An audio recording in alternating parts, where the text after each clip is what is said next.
आज आमर 7टा गाड़ी जबत होती 7टा गाड़ी एक्सपेक्टेड 70 क्विंटाल भाई जिन जबत अपमिश्रित छेना से गत काल जमी आम पाई से लिंक को आम आज करके मधुपाटना थाना पाखे पाइलु सब थाना पाखे अटक रखिक जिन यहाँ भी नियाड़ी नियाड़ी जगह जांच करने आज अलरेडी लिखी चिठी सीडीएम को टीम जी कहीं रूराल एरिया तो सीडीएम टीम जी आम साहय कर बस बस बस जो सप्लाई करते से जगह अच्छे प्रति गाड़ी प्राय दी जन अच्छा तो समस्ते अच्छा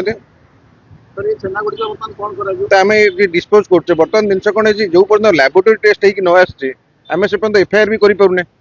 तेणु आम डिस्पोज कर बर्तमान टिल आम जो पर्यटन लैबोरेटरी टेस्ट होगी लैबोरेटरी टेस्ट आम से जिन पाईगले तो नेक्स्ट जोटा धरवे ता एफआईआर करा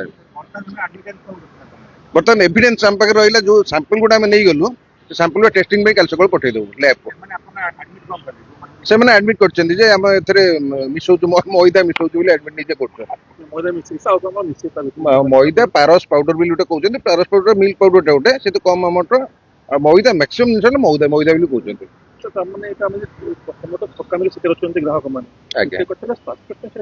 स्वास्थ्य बहुत क्षतिकारक होता कि आम यहाँ हठात जिनसा जना पड़ोनी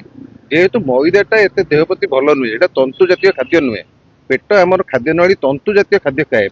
जो फाइबर थाए जो जिन गुड़ा से पेट पर भल कि मैदाटा तंतु विहीन कि फाइबर विहीन तेणु आम कंटिन्यूअसली मैदा मैंने पनीर ना मैदा खाଇବା तो आम निश्चय देह इंटेस्टाइन खराब हम चलो निश्चय निश्चय आम जो पर्यटन बंद न कर भल छेना न आणुचे से पर्यटन कर चेष्टा तो रही कटक म्यूनिसिपालिटी कॉर्पोरेशन चेष्टा रही